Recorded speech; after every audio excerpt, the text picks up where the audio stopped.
Hello,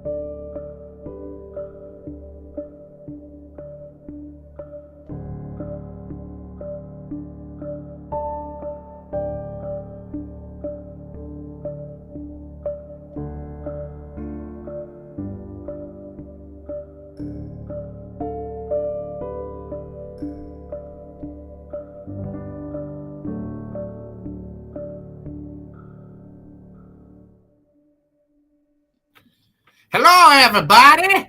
Hi. Hi, everybody. Calm down, dude. We are not at a theme park yet. When I only get 4 hours sleep because two bastards were talking back and forth, waking me up all You morning. could have gone back to sleep, dude. I would have. Do you not know how Neil works yet?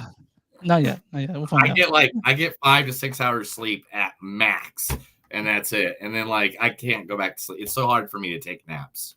Okay. But especially when I'm driving. All right. Well, you know what? Let's get through this. Then let's. All right, today, guys, we got a special guest on the show. We'll show you as soon as we get in there. So, Chris, there's only one thing we can do at this moment in time, and that's rub your bald head with some lube.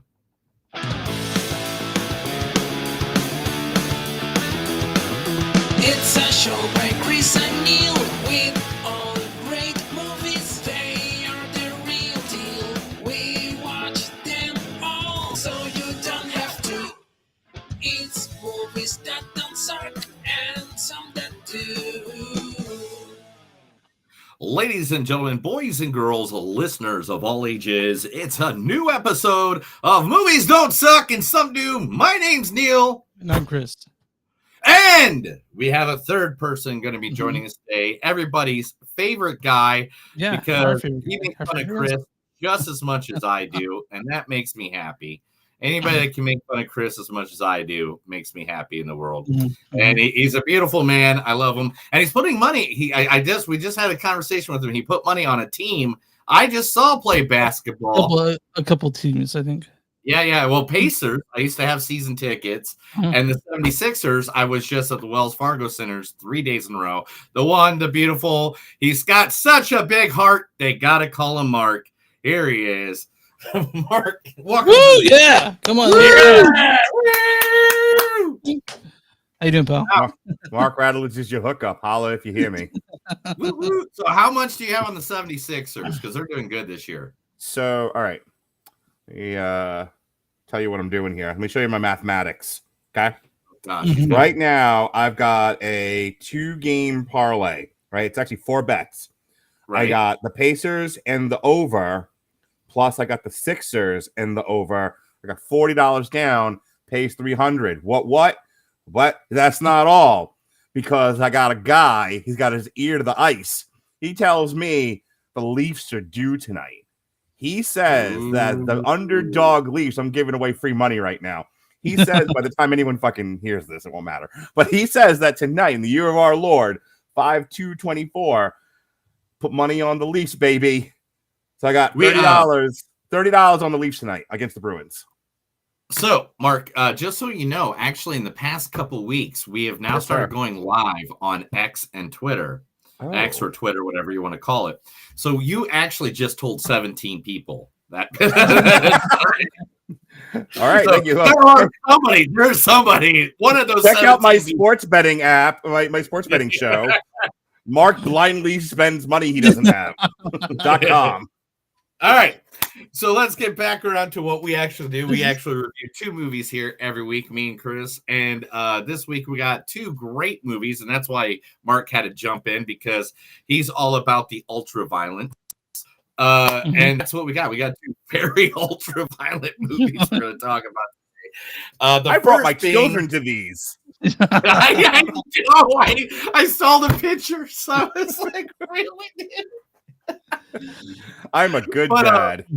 You are a good dad. I mean, my mom let me go to see Nightmare on Elm Street 3 when I was like 6. So, I mean, and this is what happens. This is what happens. Right. Listen, we're all plus or minus the same age, and we all saw Rambo First Blood Part 2. And we all saw Commando as kids when they came out. So get the fuck out of here now.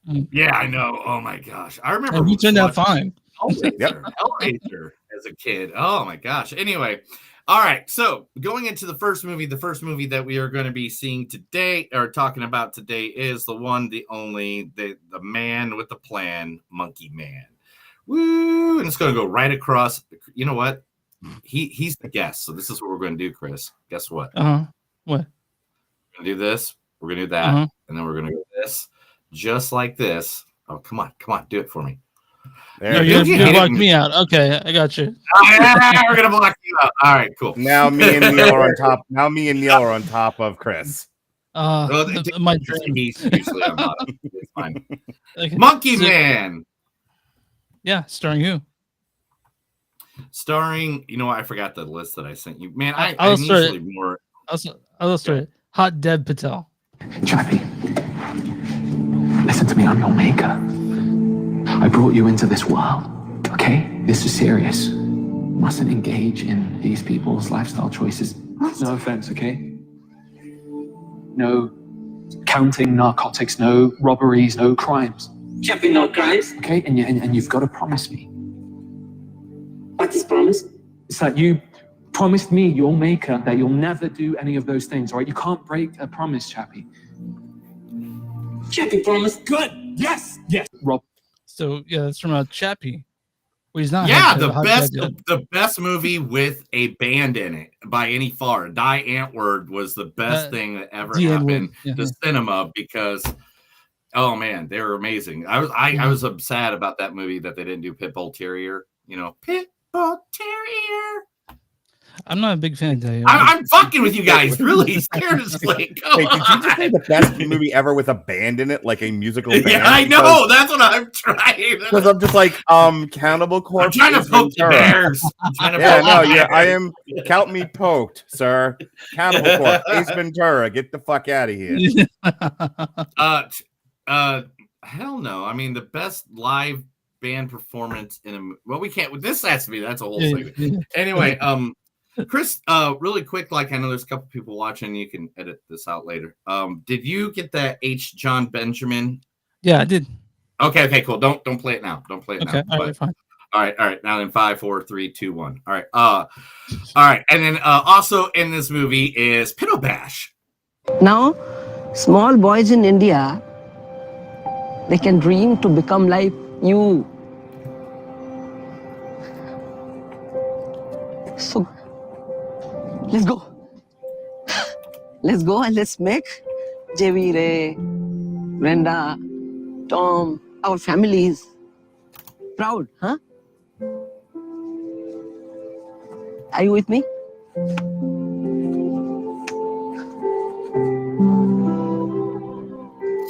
India on 3. 1, 2, 3. India!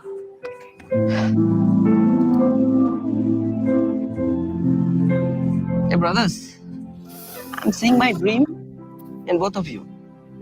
Your victory, my victory. Rocket, brother. So that's Disney telling us how to feel $1 million arm. I can't stand the music in it. Hey, I can't stand the music, but guess what? Out of all the actors in Monkey Man, he was like one of the only ones with an English-speaking part somewhere that I can grab one. Yeah. That and one guy that we're going to get very familiar with today. Yeah. Sharlto Copley. It almost hit your tattoo there. Has anyone seen Mr. Murdoch? The old Ranger tab. Mr. Murdoch? Would you think I was crazy if I told you I had one of these? Something on two eyes, man. Mr. Murdoch? Not while I'm operating, nurse. Not now. Why are you off the ward? Is that gas? Is that you? I smell gas. What do you mean, Distinctive. ward? This man is a patient Is here. this you? Don't listen to her. She's crazy. Is Honestly, he I'm a practicing working on you? doctor Are you at working on Johns him? Hopkins Oh University. my You asking me to do a lightning bolt? That's no lightning bolt. No. What's wrong with this food? Is he crazy? You don't foul, man. What's that? You're crazy. Yeah, so that's from what's that from? That's from the greatest movie he's ever in, the A-Team. Oh fuck, I haven't seen 18. I like the fact that you guys accidentally did a Sharlto Copley double feature. I know it's crazy. I know.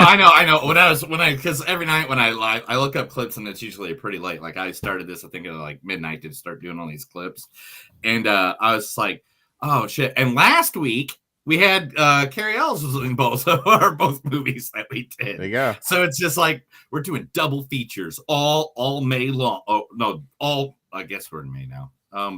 But that was April. Never mind. That was a bad joke. I'm just gonna move on.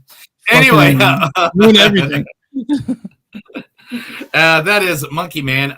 Then the next movie we're going to be doing today is another ultra-violent, beautiful piece of art, Mr. Boy Kills World, featuring Bill Skarsgård. But it's not Bill Skarsgård that talks. It is H. John Benjamin. Oh my God.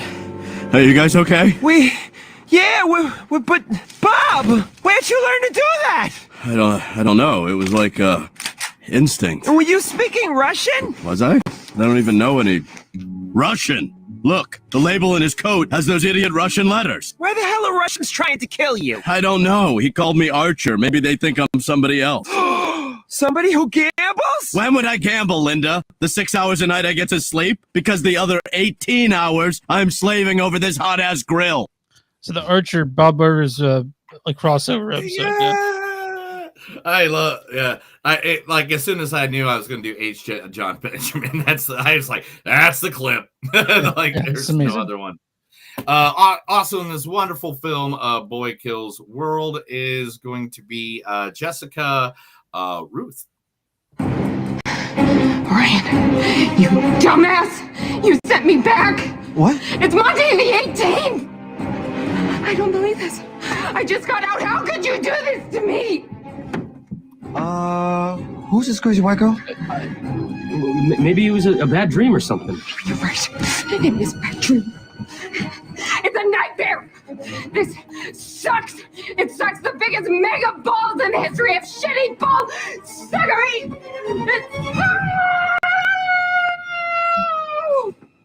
That's from Happy Death Day to You. Happy Death Day, and Happy Death Day 3 is in the works, by the way. Oh well, okay. Yeah, I know. I knew you guys were looking forward to that. You're all about that. You're like, woo woo. No, okay. Hey, also, Tom K. Jensen clip. Let's go already. Come on now. Michelle Dockery. You're in my office under my roof. It's not your position for Tony to do anything other than to fuck off back from whence he came. Tony. What's that? Is that a paperweight? Funny you should say that. Turns out anything with weight can be a paperweight. Well, what are you gonna do with it? Well, that's up to you, isn't it? Either you do as I tell you to and use the door, or I'm going to shoot Fat Tony right between the eyes. You see, this gun's only got 2 bullets, so I'm not going to fuck about illustrating its significance. You're going to have to trust me on that. It's from The Gentleman. I know, because that's one. I mean, no matter what the fuck I ever see her in, ever since that scene, that's who she is to me. It's like when you hear Mark Hamill in a cartoon, it's like, oh, it's Joker. There's Joker. Okay. Have I told you guys how much I want to be Hugh Grant from The Gentleman? Like that's my life. He's amazing. Oh, God, he's so good. You got Wagyu on the Bobby. I want to be weird, gay, and menacing and British. That's my life dream. All right. Also in this, Brett Gilman, everybody. Fine, I mix up birthdays and I have an alcohol problem just like everyone else in this fucking country. But I am here and I do things. I pick up Jake from shit. I make dessert for Easter. I organize the downstairs toilet. I fired the humming cleaner. You enjoyed that. I hoovered the car. I put up all your certificates and I don't make you feel guilty for not having sex with me. I am not a bad guy. I just have a bad personality. It's not my fault. Some people are born with fucked personalities. Look at Jake. He is so creepy. It's not his fault. Why the bassoon? You want to know what the bassoon is? It's a cry for help. Yeah, it's from Fleabag. Where did you guys get audio of the last fight I had with Melissa before we separated? Oh, zinger. Man. Man, no. How much gallons of aloe are you going to send to her house for that burn? But anyway, also in this, the person we know, and I figured this clip was the one we had to use due to the fact that what movie's coming out in a couple months. So here is Famke Janssen. Actually, I'm telekinetic. I can move things with my mind. Really? What kinds of things? All kinds of things. I also have some telepathic ability. Well, like your professor? Nowhere near that powerful. But he's teaching me to develop it. I'm sure he is. So read my mind. I'd rather not. Come on. You afraid you might like it? I doubt it. Wolverine.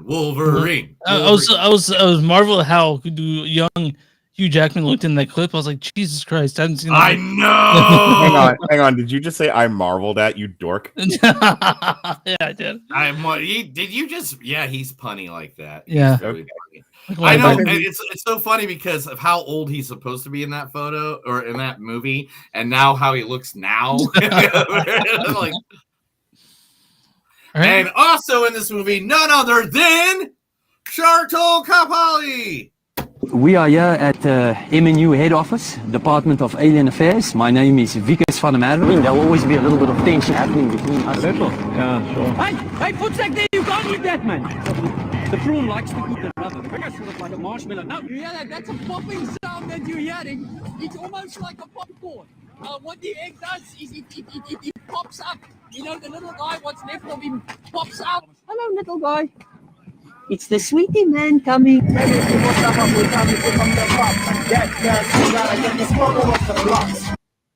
That is from District 9. District 9, his actual good movie that he actually did. If you're to list all his movies, I think that and Open Grave would be like the two best. What about Hardcore Henry? Oh, Hardcore Henry. Yeah, that too. I tried to cut a clip from that, and I was like, Matt, Chris, tell everybody where they can find us.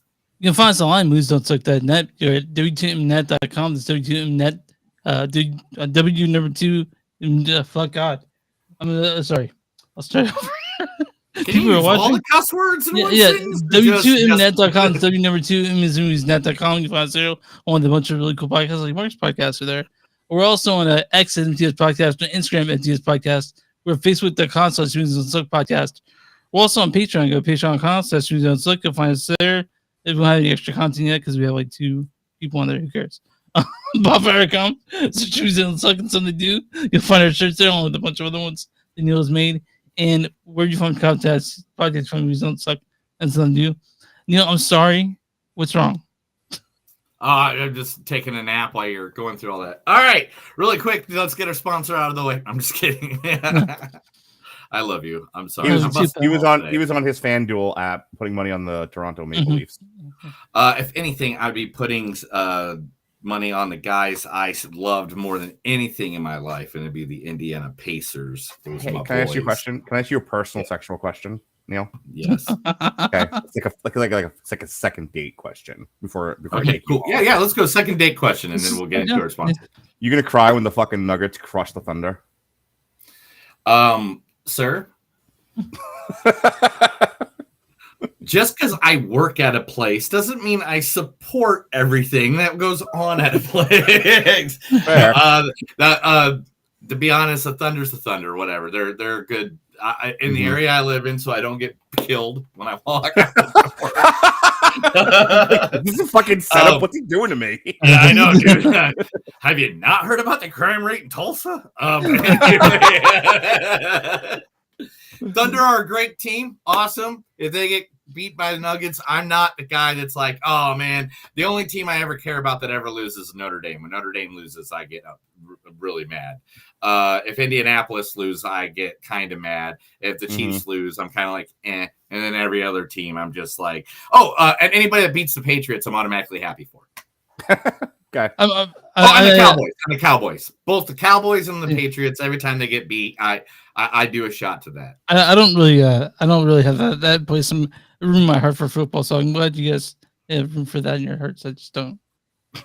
But anyway, to do our sponsorship really quick, like for the day today, both movies were at the wonderful Panic Fest. Yes, the 2024 Panic Fest, where Chris went around all by his lonesome because I was with people.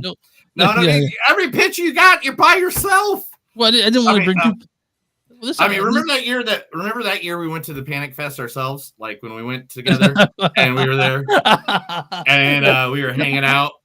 I mean, we had just a good time hanging out at the Panic Fest. One of the greatest times ever. You know, we went because this picture and that picture. Oh no, wait a minute, that picture. There we go. That picture. There we go. Anyway, Panic Fest, Panic Film Festival has over 155 films this past year. All kinds of horror movies, merchandise, celebrity show up, all that. It is at North Carolina City and the Screenland Armor Theaters. Please go to their website, panicfilmfest.com, where you can look at all the information from all the movies that Chris forces me to watch every year. That's true. So yeah, that Monkey Man was actually it was the day before Panic Fest, and you could get, and then fucking the closing night was Boy Kills World. So guys, today one of the movies that we are doing is called Boy Kills World. This wonderful movie right here, and it got me thinking: how much has the Skarsgård family taken over Hollywood? So today, guys, you two, since we have we're playing a game. Guest, we're playing another game. Throughout the entire episode, I'm just going to throw one out there, and we're going to play the game. Which Skarsgård was it? Okay. Oh my God, there's so many of them. I know. Why are there more Skarsgårds than there are guys in the Wu-Tang Clan? But here's the thing, though. I made it very simple questions by any means, and I made it the main guys. I'm the main Skarsgårds. I think I only fucked around with one or two. Every time he does this, we disappoint him, Chris. Every single time. This is we're talking Bill Alex. Neil is like my dad. No matter what I do, nothing is ever good enough. All right. So question number one. I live with that uncomfortable face he just made. It's like, yeah. All right, here we go. See, this one's very simple. Are you ready? Question number one. Which Skarsgård married actress Maggie Gyllenhaal? That's Alex, right? No. Gustav? No. It's Bill? No. Steven? No. Alvin? God damn it. You guys are right. Peter! Peter? Okay. I'd have gotten there eventually when I ran out of chipmunks. All right. Okay. Well, this one will be easier. What Skarsgård was in a movie which shared the same name as his most popular character from a very, very popular show? I don't know. You're acting like you know this shit, but like you know because you looked it up. What? No, I knew it already. I actually mentioned it during the fucking podcast when we covered this movie. I gave this one easily to you. Neil doesn't remember anything you guys ever do. He's like I know, my God. Robert. The answer is Alexander Skarsgård, and it is Northman. He was in the movie Northman, and he played Eric Northman in. Hold on. I was going to go with that, dude, but the Northman it didn't make its money back, sadly. Oh man, that stinks. I hate it when people don't go for the $1 million on Who Wants to Be a Millionaire. All right. Anyway, real quick, I was totally going to guess the Northman because it's the only thing I can remember about it. But also, Northman was like one of my favorite movies of that year. Yeah, it was great. I love the Northman. Yeah. What Skarsgård played in Good Will Hunting? Stellan. There we go. We got a point finally. And Chris, you get the lead with the point. We have about 20 other of those. We will come back to those later in the episode. Good. I will not know any of them. Come on. It's the Skarsgårds. I don't do celebrity things. Look, but they're not celebrities. No, he doesn't do dude, they are not celebrities. These They're guys gods, everything. They are straight jerking material. That's what they are. They are like, I mean, if I'm not saying I was gay, but if I was going to look in any one of these guys' eyes and they're like, you're going with me. Can we put the graphic back up again? So we're gonna play my game. It's called Smash or Pass. Okay, put it up again. Okay, so from my left to right, pass. Right. I'm touching the screen. Smash. Yeah. Maybe definitely. Smash. It matters how drunk I am. How many drinks have I had? How many drinks have I had? So second from the right, like he's not my type, but he's not unattractive, and definitely He's the far not- right. Definitely the far right is Smash. Yeah. Yeah. I'm honest. I'm honest. That one's not looking good.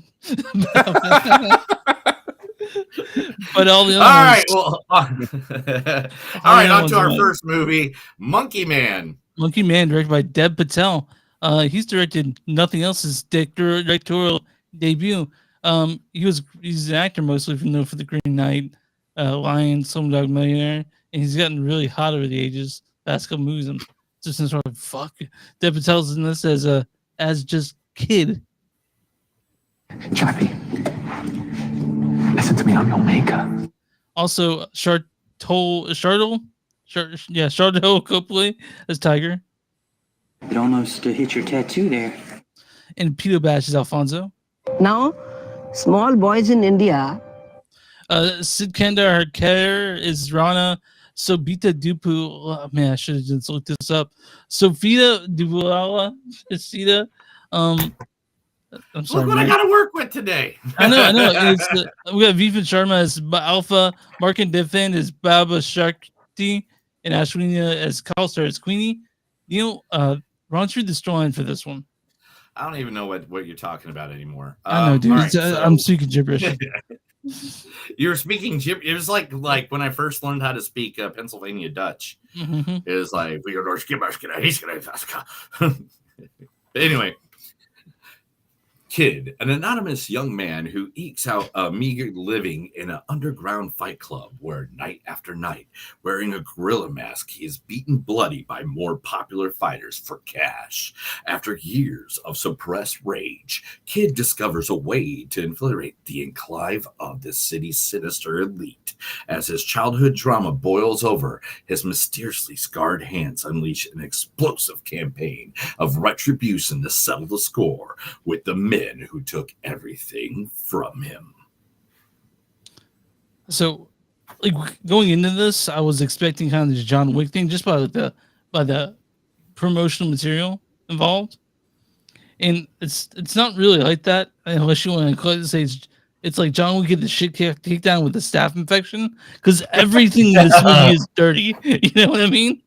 And I'm sorry that it doesn't live up to your standards, Chris. No, I didn't say it was a bad thing. Your kitchen, bro. I said I don't think it's that dirty compared to some of the things. But anyway, I don't know. I know some Indian people who have talked about living in India, and it is that dirty. Yeah, it's pretty dirty. I've got friends that came over from over there. But and the other thing we got to talk about this movie is that the shaky cam is back, baby. Yeah. This was I took a 13-year-old, a 12-year-old, and a 10-year-old into a bar.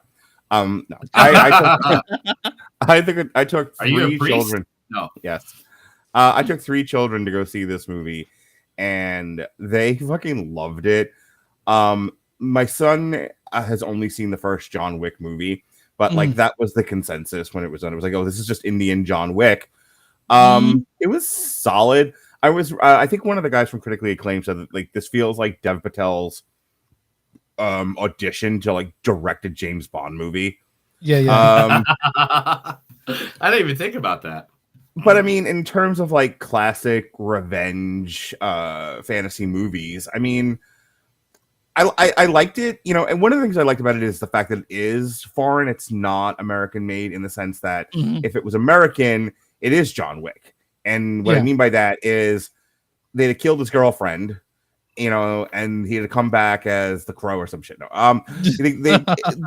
the thing he's avenging would have been his girlfriend or his wife.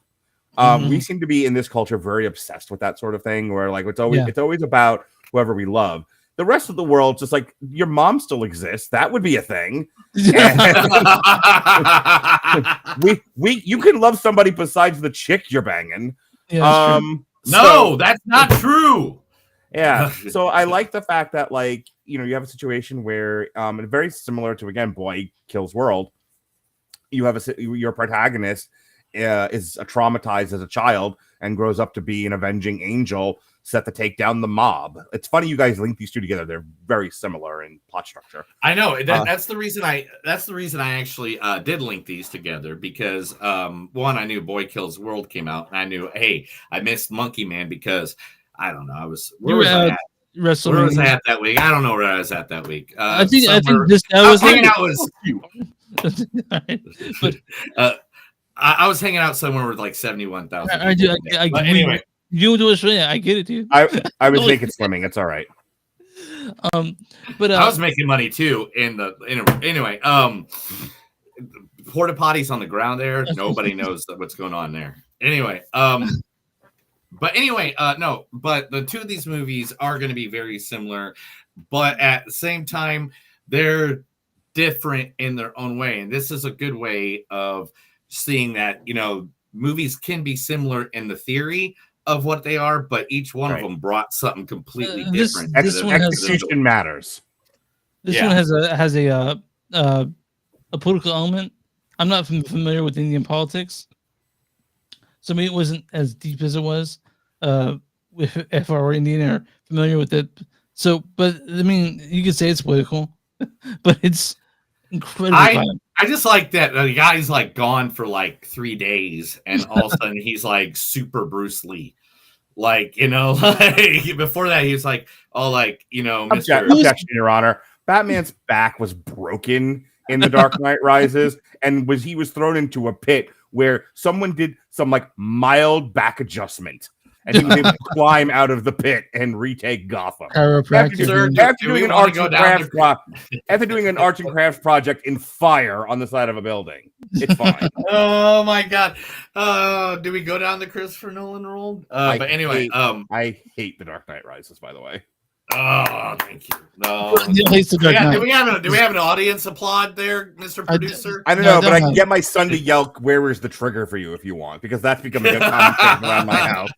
Just, hey, where is the remote? And someone just yells, "Where's the trigger?" Oh my gosh. But this movie, I really liked it because I thought it had a good heart. The scenes, they did use GoPros and iPhones and stuff like that because they lost their budget and everything like that. But when they did the shaky cam, it wasn't like they did a shaky, like they go at it and like as soon as the fist hits, then it cuts. They did it like long. And I think because they did those long shots of those fight scenes, it actually brought something a little bit more into those fight scenes as well. I think the fight scenes more they remind me more of The Raid than John Wick, honestly. Yeah. Of what? Of The Raid. Of the rape? The Raid. The Raid. Okay, yeah. Now I get what you're saying. I was in a theater where people go, "Ooh," like that. It happened a lot in The Raid when I saw that in theaters too. And the fight scenes remind me more of that than anything than John Wick. But the color palette and all those things was very John Wick 3 Parabellum-esque. Well, you know what I mean? Well, there's one scene in particular, and I got the thing. Here's a picture of Monkey Man from the movie, and it was he looks great. I mean, he was fighting pretty well. That's Gorilla Monsoon. Anyway, but anyway, look at that. That's totally John Wick-ish. That's totally stolen from John Wick. But I'm love seeing Hot Dev nowadays, though. I had a friend who was in LA. He's behind him at Walgreens, and he said that he's more beautiful in person than in the movies. But as Chris said, I mean, this is it looks dirty. Like everything, like even the way the blood goes and stuff like that. Like in this fight scene here, you can just see. What? That's a different thing. I'm sorry. I'm sorry. You're doing a bit, and I'm not paying attention because I want to put the hockey game on. I just look over like, he's doing funny pictures. That is let's give a shout out. That is Space Shuttle Monkey from Wrestling Down. I think it's CWN. So just if I'm using someone's photos, I want to do that. You see a blast this, by the way. But so anyway, like this movie was very dirty looking, and I kind of like it. I think that was like what made it like individually out. Besides the visuals, I think, of Monkey Man and the story about the mother and the scars that he has and stuff like that. You know, like I love that we get to learn like how did he get those scars, because in many movies you don't get that. I mean, so can we talk about the critically acclaimed guys brought this up? I'm not going to take credit for this, but we are in the month of May, and next month is Pride Month. And did you know she was a dentist? Did you know that the village that repairs his back and sends him back to Gotham is a bunch of is a bunch of trans women? God, Christopher Nolan's universe is so bad. Anyway, I did notice that in the movie, but like it was hard for me to piece that all together. I mean, yeah, I didn't realize it until William Bibiani pointed it out on Critically Acclaimed that like these are. I noticed there's some trans people there. Yeah, but I didn't notice. I was thinking a bunch of women too. But that's the thing. It was like I want to point it out because there's so much like lampshading of LGBTQI or non-white race characters in movies. And, you know, inclusion does matter. And I'm not going to get on a soapbox or anything like that. But the way inclusion in and of itself is not the thing. The way you do inclusion is what matters. And I like the fact that they included this sect of the Indian population in this village. And you had to really be paying attention to know it was there. Also, they didn't make it. They didn't characterize. They didn't make it a character. They didn't say like pay attention. It's like this is just there. Yeah, you know? a rainbow-colored unicorn didn't come on screen to let you know trans people matter. Like it's just a part of the movie, you know. Well, no, I mean even like in Barbie, where like you know there's trans people in that, but they didn't make it a point that you know, hey, this is a trans, you know, like it was because they're part of the cast, and I like that people are now doing this in movies. Yeah. Yeah, I wanted to point that out. I thought it was handled well. To Neil's point, just kind of back that up. I'm not tremendously familiar with Bollywood films, but I'm becoming increasingly interested in Indian art aesthetic. I'm a big heavy metal fan, but I'm starting to really dig like certain elements of India of why it appeal to Indian music. You know that I'm being really racist. You know that kind of a thing. I like. I'm really sounding really progressive or really racist. You decide. All the goodwill is on now. Yeah, just like, oh, he had me and he lost me. No, I like that all gets like it's being integrated now into film. Like there's this heavy metal band that I'm really into that blends like hardcore death metal and like traditional Indian music. It's really, really good. I think it's like blood. I want to say like Bloodywood. Yeah, I'll get it for you in a second. But my point being, it was like one of the best albums of I think 2022, I believe, or 2023, 2022. Anywho, so one of the things that makes it stand out because it's sort of low hanging fruit to be like, oh, it's Indian John Wick. Okay, but what does that mean exactly? Other than it's in India. Then really, what does that mean? It's a badass film with a badass actor going to make us all want to watch it 104 times? Is that what that means, or does it mean it's just, you know? I mean, even looking at like what he's wearing in that, I mean, because that's what I was marketed as in John Wick, because the aesthetic of it just looks John Wickian. But getting into it, it's much different than that. Like, not a whole lot of gun fu in this one. But I do have to point out this, and I was very disappointed with this film in one aspect. And the fact that they didn't use the song Shock the Monkey or I love you, Neil, because like I sound like slightly racist, and there's you in go. You know, by the way, it's called Monkey Man. Where's Shock the Monkey or Monkey Wrench by the Foo Fighters? The band is called Bloodywood, by the way, and it's Indian folk metal. I'll take it out. Yeah, they're awesome. Yeah, I like the sort of the dirty aesthetic. I like sort of the look at the Indian underworld. I like the use of physicality in the movie. You're right. There wasn't a lot of necessarily gun fu, but there was a great deal of actual fighting. The fighting looked brutal. You know, the fight choreographer in this really should be nominated for an award. Yeah, it's amazing. You know, I had a good time with it. We didn't review it on our show, but partially because like we were dealing with WrestleMania that week and other stuff, so we just didn't make our schedules. Part of why I'm here tonight was to make up for it. But it was one of the the conversation that took place after the movie with me and my kids was how beat for beat the movie is pretty well paced. He's sympathetic, and one of the things, and I think this gets lost in a lot of modern filmmaking, is he's not Superman. He takes a good beating in this movie. Oh yeah, he's getting the shit kicked out of him a lot in this movie. He gets the shit kicked out of him. His plan goes awry. He's in over his head. There's a tendency now in modern American Hollywood filmmaking to make your protagonist way too powerful and everything going way too well for them, to the point where there's no tension in the movie.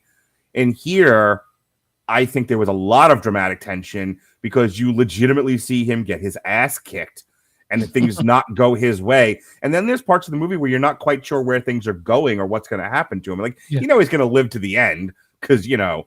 He does have a degree of plot armor. I'm not stupid.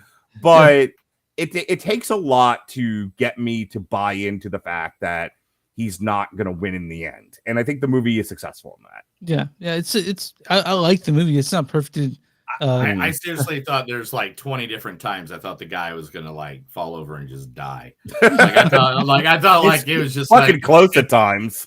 Yeah, I was like, man, are they just going to kill him off and someone else takes over about this? Something that they did well, but also they have a lot of movies. For example, for example, I'm thinking Fast 5, for example, where The Rock and Vin Diesel are basically throwing each other through walls. They just get up like this one. That is a great example of why I don't like American movies. Yeah. Exactly. There's no dramatic tension when. So Neil knows what I'm talking about here. So in pro wrestling, if it doesn't look like the guys are getting hurt, it's hard to buy into the fiction of what it is you're watching, and then you're just watching. You're just watching as Jim Cornette would say, a tumbling routine. The trick is to make you look like you're hurt. And the other thing, Bret Hart talked about this, and this does relate to movies, so stay with me. He was like, have you ever? He was like, when I kick somebody, you never notice their face isn't red because they didn't really make contact. But I did a thing and they did a thing and they made you believe, despite that I look like I kicked him in the face. I don't actually kick him. And that's the trick with movie making is and I know Neil just gave me the wind it up moment, but the effectiveness of the movie is getting you to believe that this totally fictional action looks real. And it does in this for sure. Yes, and that's the thing. It looks like bloody, it's gory. Mark, since you just gave us that wonderful comment, why don't you start us off on this one? Between 1 and 5, Mark, what do you rate this film? Monkey Man. 5 being the highest, I would say this is a solid 3.5. Okay, I'm going 3.75 on this one. Oh my god. We do that. I will go in the middle and go 3.6 because God. The problem is, I saw the other movie first, and so after I saw the other movie, it literally changed my life in a way that I cannot even pertain. Where I might even get some special tattoos in the future. But how do you like it? So we all liked it. We all thought we missed No. I'm doing the wrap it up thing. Just get back at him now. So yeah, it's just hey, you're the one that has a hard out at 8:30, sir. No. My guy canceled.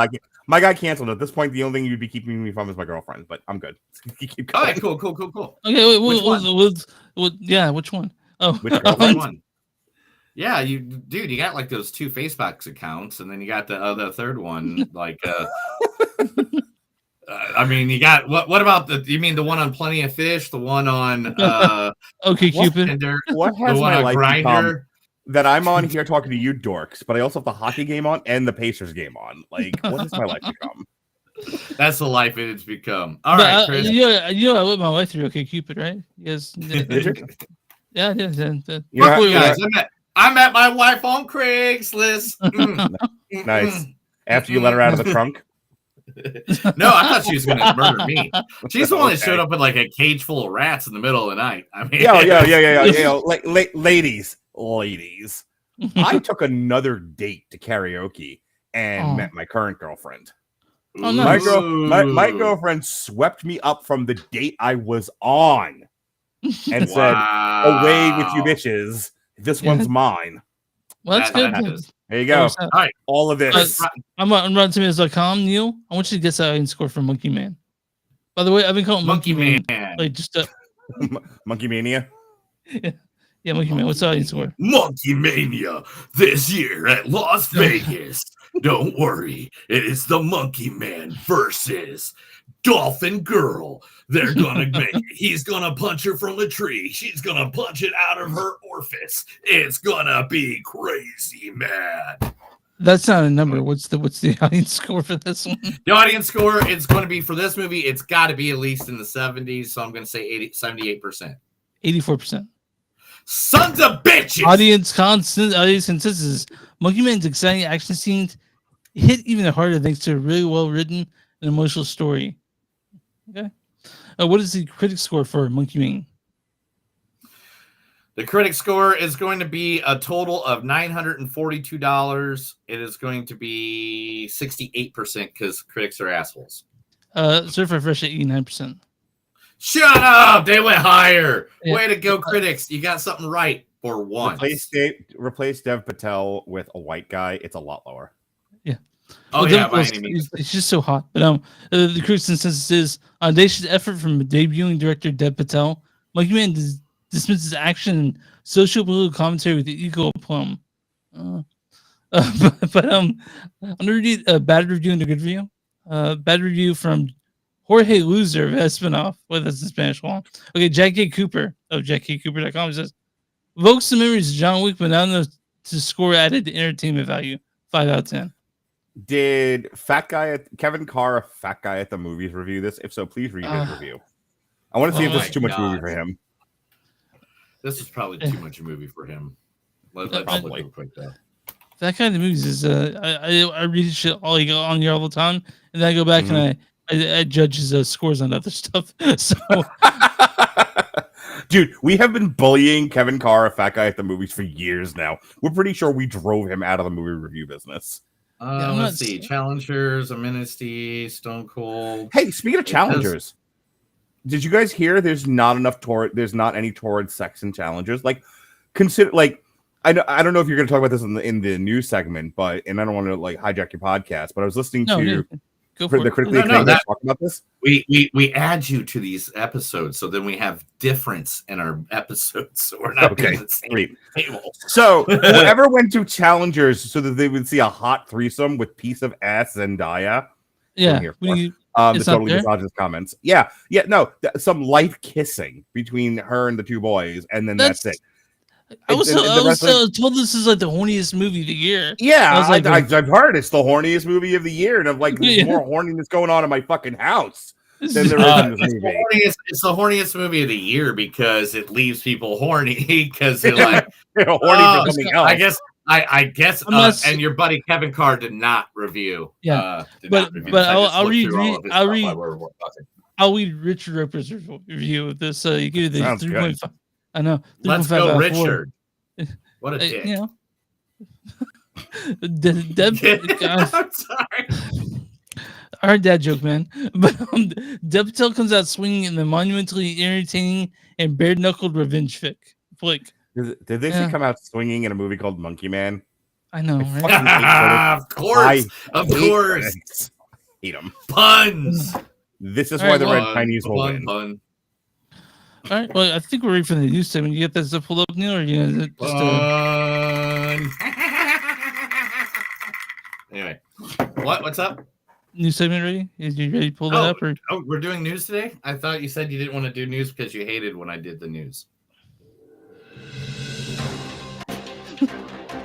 This is Movies That Don't Suck in Some News. I tell Chris shit because he's Amish, doesn't have power, and just basically stares at a wall and watches Gorn grow all day. All right, Neil, what you got for us? The biggest fight of all time that we always wanted is finally going to hit the main movie theater screens. This is going to be awesome. The fight we didn't even know we wanted. Mike Tyson Mickey versus Jake Mouse Paul. versus. It's Mickey Mouse versus Winnie the Pooh crossover horror movie, not connected to Blood and Honey. Series is coming.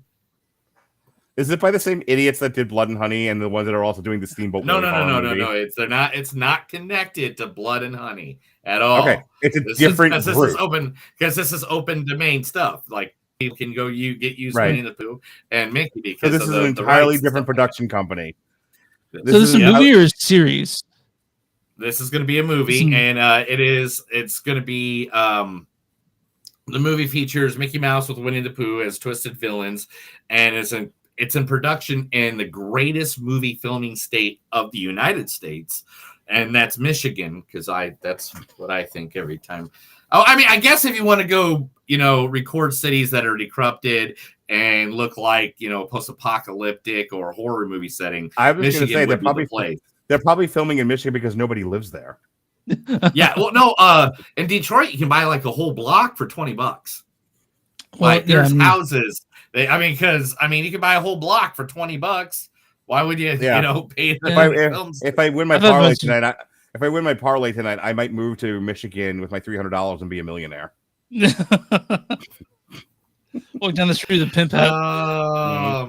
I was pimp of the year. All right, Neil, what else you got for this? But iHorror announced this, and they're currently in production in Michigan. New public domain exploit of Mickey versus, of course. But yeah, so this will be coming out for Halloween later this year. Oh wow! Okay. So of course we got to go see it. I mean, we got to. That has to be reviewed. Maybe, but it's me like this is one of those things where it's like Fathom Events one night only bullshit. Like they did for Blood and Honey. All right. But guys, we both watch a lot of movies, and so this all three of us watch movies. You said that we both. This past week, did I say the both? I'm sorry. Yeah, I'm sorry. All right, so I full disclaimer to everybody out there in the world, I have a torn left knee right now, and I have an ice pack underneath it. Well, it's sprained, it's torn, it's bad. It's not. I shouldn't be. I went to the doctor. Oh, it's sprained. Whatever. I'm okay. This is what I'm trying to explain. Stop interrupting me, Chris. I'm going to kill you someday, and nobody's going to find the body. Anyway, so instead of drinking alcohol like I normally do, I'm taking other medication to keep myself nice and going. So, because I should be somewhere right now with an ice pack laying with my legs above me. It's called the rice thing. Let's go back to the movie. You're high. I got you. Here's something. I got you. Yeah. So stop yelling at me because I'm overweight and nobody loves me. Anyway, so guys, we all watch movies and stuff like that. We go and all the time. Yeah. So this past week, 10,000 people were asked in a survey, what is the perfect length time for a film? And what was the answer? 90 minutes. 92 minutes was the answer. I was going. Why 2? Why 92? I mean, did they take an average? And a lot of people said like, it's the average. Yeah, I'm like 2 hours. There are people out there that are like about 2 hours is good. And I'm like, I mean, like they give me 2 hours, they have to make it really good. If they give me 2.5 hours, they have to make it amazing.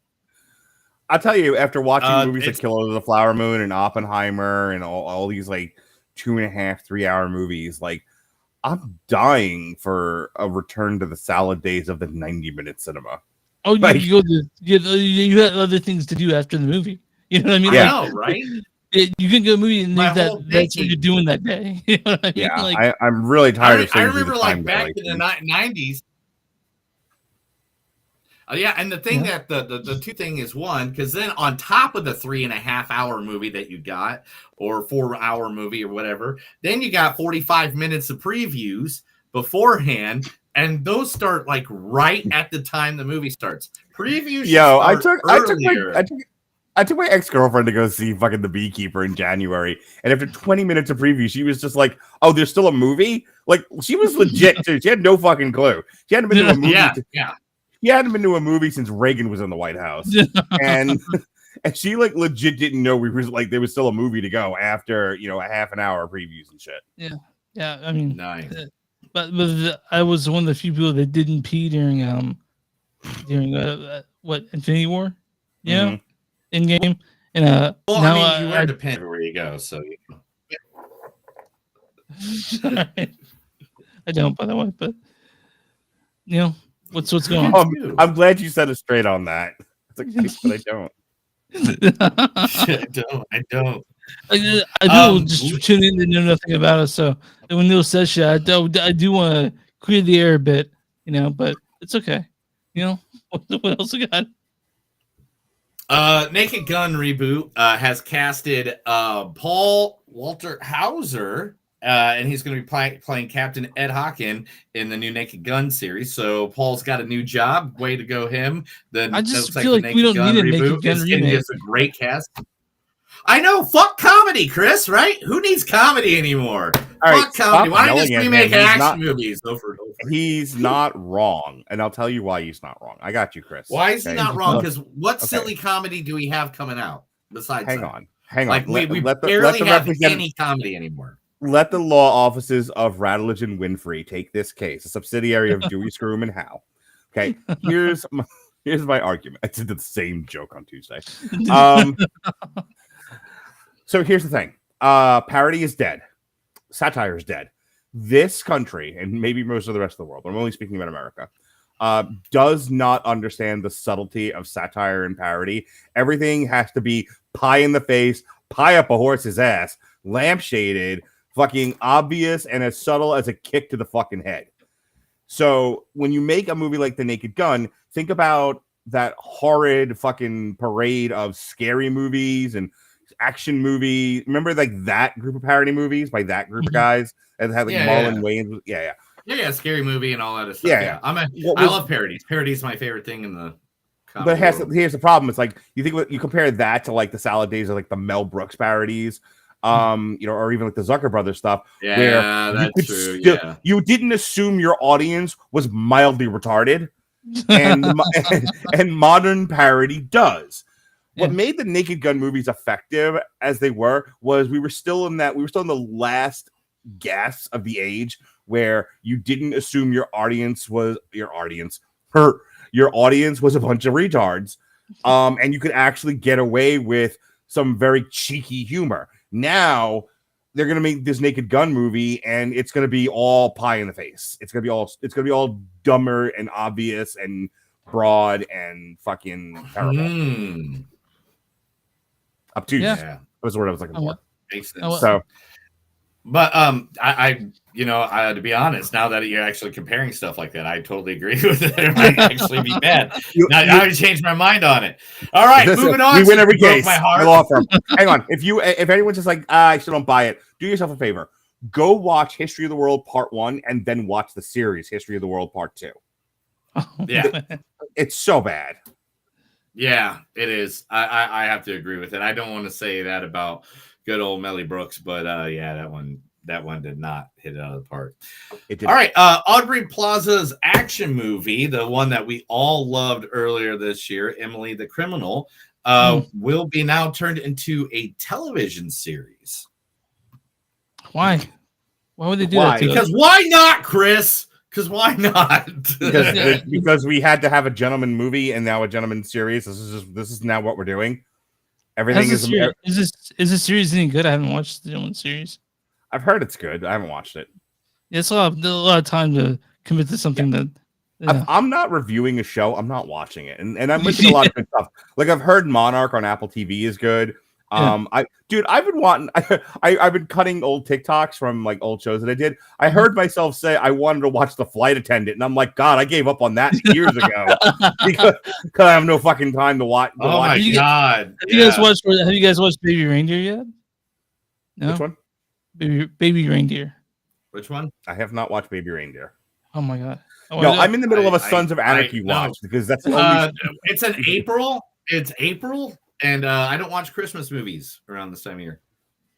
It's not really okay. Well, all right, let's move Baby on. Reindeer. Is this is Mariah Carey? It's not Christmas. It's not. No, it's It's a British thing on Hey, Netflix. Is Tim Allen and Mariah Carey in it? You mentioned Christmas. Are you going to bring up the Red One story? I'll tell you how you do your job or anything, but come on, Neil. You can't make fun of it, but I surpassed you have suck it on my list.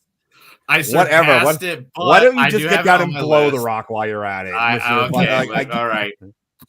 All right. Oh yeah, because dude, I was not a total crybaby the whole fucking weekend long, and then being on the floor, all those bitches talking shit about Roman Reigns is gonna win again. All these guys around me, yeah. I will name every single one of them who had tears in their eyes when Cody Rhodes held up that belt. This was right the greatest next day to of me. his life. So yeah, I actually caught the last bit of the event of WrestleMania driving home from naked karaoke. All right. So first yay, I gave the tumor. I don't even know how to unpackage that one. Well, I do. Neil's too high right now. Everybody else that makes karaoke. That's hooray for you got to sing like Bad Touch by Bloodhound Gang if you're going to make it karaoke. I feel like hooray for boobies has to be like. Anyways. Jen and I have a couple of naked karaoke dates coming up. I will make sure to do Bad Touch. I promise, and I will make sure to send it to you.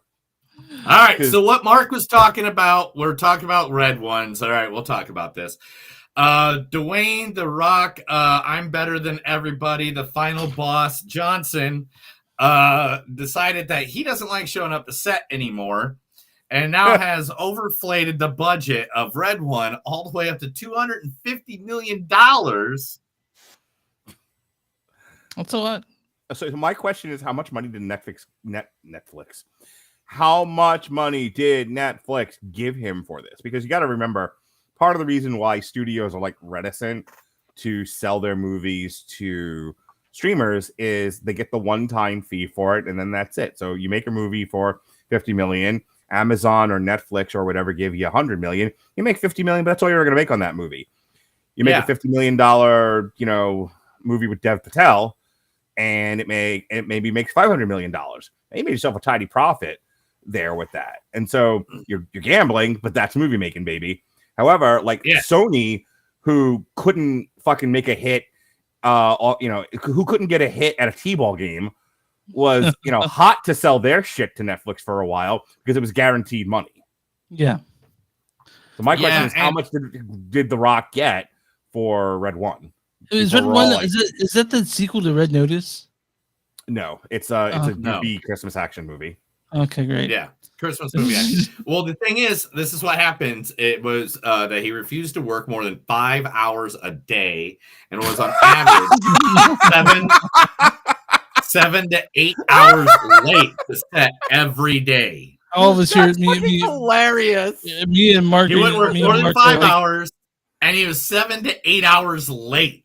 Dude, it's 12 hours on average for a fucking day of shooting. Yeah, it takes him 4 hours to set up a camera. Yeah. He's like, man, did he become an alcoholic while he was at WrestleMania? I mean, there's a lot of partying going on there. I swear to God, I thought I saw Kurt Angle pop some Percocet. Did he start doing mushrooms when he bought into TKO? What the fuck? I don't know where he did, dude. He is it's going crazy. Oh my God, he's crossed over and become his character from Ballers. How many more Rock references can I make?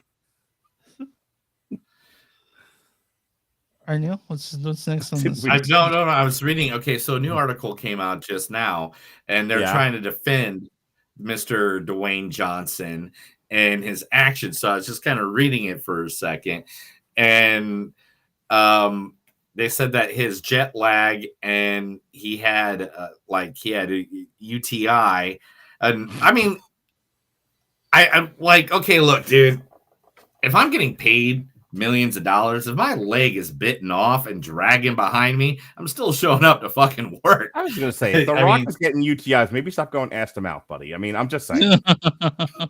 Ass to mouth. All right, the next story we got to say is Anyway, the next story is finally Josh Watts and Paul Walter Hauser is now 100% guaranteed. The Chris Farley movie will be starting shooting in just a couple months, and the Chris Farley biography, I don't know, I was going to say biology, is now in the works. So that's awesome.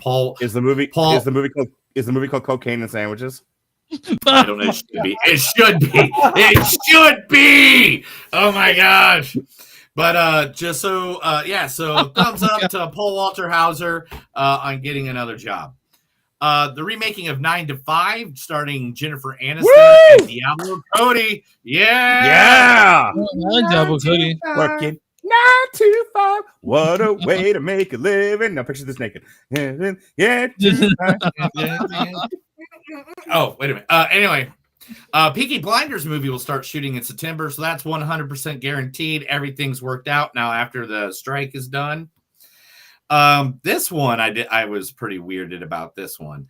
Guy Ritchie is making a live-action Hercules movie? He tried to make a King Arthur no one saw, so God, that King Arthur movie was so bad. But it's not just him. You know who's directing it? He's not directing it. He's going to be like writing and co-directing, and his co-directors are going to be the Russo brothers. So is this a live action remake of the Disney Hercules, or is this okay. It's the Disney Hercules. So it's Guy Ritchie, the Russo brothers, and they're all kind of working together on this. If they don't have Danny DeVito there, I'm like, why not? Yeah. All right. So Tuesday, Robert and I on our show, Damn You Hollywood, which is generally Mondays on the W2M network, we review the Ministry of Ungentlemanly Warfare, and we were looking at Guy Ritchie's recent film history, and some of this was affected by COVID, the war in Ukraine. It was dark out, and there were wolves after him. But generally speaking, like he had some moderate success, and then he made Aladdin. And at a time that all the live action remakes just about were doing really, really well. He made $1 billion movie with Aladdin. And, one of the things we said about Guy Ritchie is, the guy knows how to swing a camera, and he knows how to make a very busy film. That's not all he knows how to do. And so you either let him make his really busy movie, or don't get Guy Ritchie. Yeah. But Guy Ritchie with the Russo brothers seems kind of like, ham and peanut butter. That's a weird mix. Yeah, I'm pretty unconvinced that this will be. I mean, it's interesting that they're having 3 directors that Neil's co-directing. That just doesn't seem. I wonder what's going to be made. I don't know. Well, I mean, Disney knows. I mean, how many times Disney has thrown like too many cooks in the kitchen? I mean, it's kind of a thing sometimes with them, where they're like, "Hey, here's just a bunch of people, and see who's all going on and what's going out and why does everybody know what acid using Tasmanian devil is making decisions at fucking Disney at this point?" I don't know. I mean, better than Nickelodeon. Anyway, Late Night with the Devil has shattered all the shuttered records of all time. The movie overtook the previous record holders when Evil Lurks and VHS 99 by over 1 million views. More than I don't want to give too much. I don't want to go too much about it, Neil. We're talking about next week. I can't wait to talk about Late Night with the Devil. Yeah, we're reviewing it. We're reviewing it next week. I haven't watched it yet, but I'm not giving a review. I was gonna say Alexis and Robert did a review on it. They say, and Robert tends to be a pretty harsh critic. He had really nothing but good things to say about it.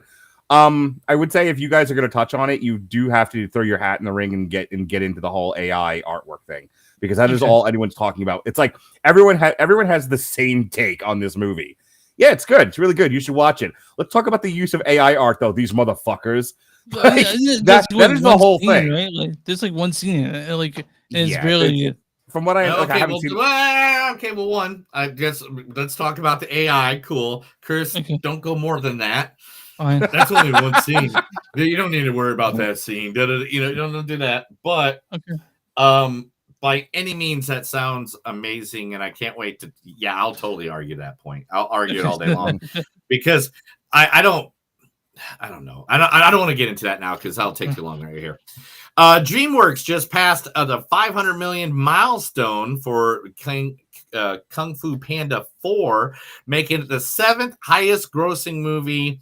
Animated no, it just passed 2 billion altogether in the Kung Fu Panda universe, so therefore making it the 7th highest grossing animated franchise ever. I've not seen either Kung Fu Pandas. Not one. I have. I've seen them and I've reviewed them all. I've rather seen them and I've reviewed a handful. We reviewed Kung Fu Panda 4 on our show a couple of months ago with good boy, good to his mother, friend of the show, Zachary Strobel. Go buy his books, his children's books. Okay. But it's a solid franchise. Like Okay. I don't love everything DreamWorks does, but like they are a dependable studio. When DreamWorks puts something out, it's not too kiddie, it's not too adult, it's not too gay. It's this is a problem people have. Not me, I'm an ally, but other people do. It's why Disney and Pixar are struggling. But DreamWorks is a solid hitter. They get on base every time, and even every once in a while they'll knock it out of the park. I mean, until Illumination came along, they were the really good Pepsi to Disney and Pixar's Coke. Right. So I'm kind of, I don't have a bad thing to say about Kung Fu Panda 4, the Kung Fu Panda franchise. I mean, Kung Fu Panda 4 was kind of meh, but okay, cool. It can. I'm okay with meh. Should I carve time out of my day to watch these movies? Do you have children? No. No, I would be better off. You'd be better off masturbating. Yes, but no, wait. Yes, to do this though, just for the fun of it, I want you to go get a panda like onesie and wear it while you're watching it, and then like have it on full blast like as you can. So then when your wife comes downstairs, she sees you in your theater room watching Kung Fu Panda in a panda outfit, and then have Sushi Go because it has a panda on the front of it. Yeah. Is this for your? I just want to know. Is this for your OnlyFans? And take a picture of it. It's for his OnlyFans. Okay, then I support this. And our TikTok, Okay. All right. Tron 3, Jeff Bridges has been confirmed. He is coming back to the series. So we're going to get the lovely Jeff Bridges back in the world. Yay! Whoa! Let's try it again. We didn't need a Tron 2. We really don't need a Tron 3. The Fantastic Four today just cast Paul Walter Hauser as one of the new people. God damn, he's in the everywhere. Marvel movie. I know, I did this on purpose. Please tell me he's Galactus. Wait, please tell me they cast Paul Walter Hauser as Galactus, but like Galactus as the comic book guy from The Simpsons. Because that's the only way that works for me. Great. Just we don't know what sloppy fat guy running around eating planets. Like, Hey, it can't be any worse than MODOK. Can't be any worse than MODOK. Now they got a bar now. Here's a beautiful thing. Billy Lord, the daughter of the great late Carrie Fisher, will be on good old eBay this weekend to sell Star Wars on Star Wars Day. There'll be a Star Wars auction on eBay that will care to different charities and stuff like that. So if people want to go buy some awesome autograph and cool autograph lightsabers, they got helmets from the movie The Rebel Alliance. They got a Darth Vader helmet signed by James Earl Jones. They have a bunch of stuff, and it's all going to good charities. The legacy of Princess Leia lives on in the collection, celebrating Star Wars Day with a range of unique merchandise. Go there, support charities, because this is why she's like, she goes, I want to be in anything Star Wars. Let me be in anything Star Wars to carry it on for my mom, and it would help with all these charities. I totally supporting charity, and I think everyone should donate their money to this cause. But I also want to give a shout out to my friend Chris Bailey by saying Star Wars sucks and is for communists and homosexuals. All right, moving on. Last but not least, I totally hope you get told like people, what the fuck, and like all these viewers come in like, where's this guy at? My goal now is to antagonize Star Wars fans. Last but not least, the most important story of the last week. Here we go. The number one uno. The date is June 5th, 2026. Oh yeah, I saw this earlier. What is it? It has been confirmed that on June 5th, 2026, me and Chris will be at the theater seeing He-Man and the Masters of the Universe. Woo!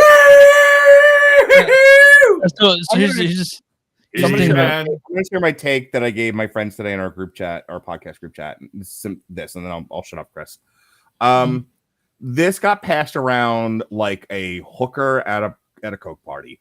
Everyone has had their turn with this IP, and it finally landed at Amazon MGM.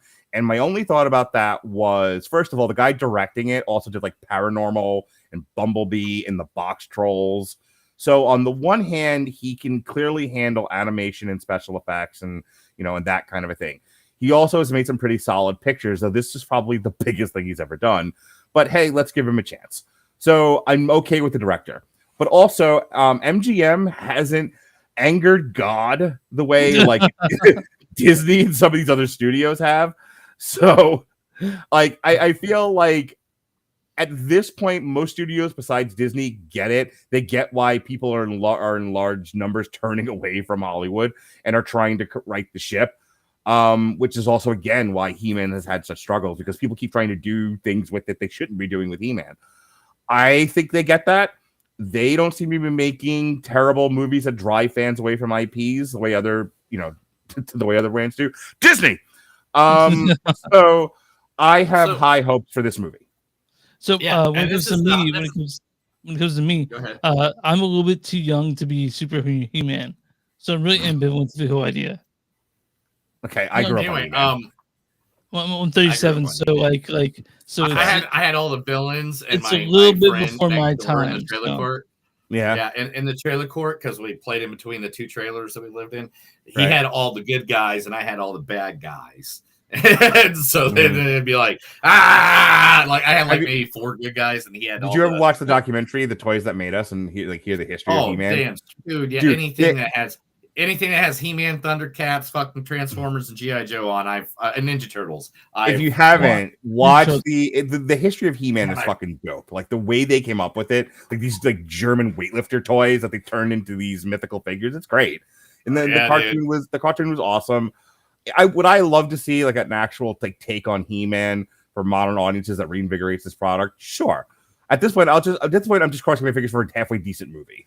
So I'm sort of wondering if me being pretty ambivalent to He-Man, I can go into it without memory barriers about it and just sort of see it as it is.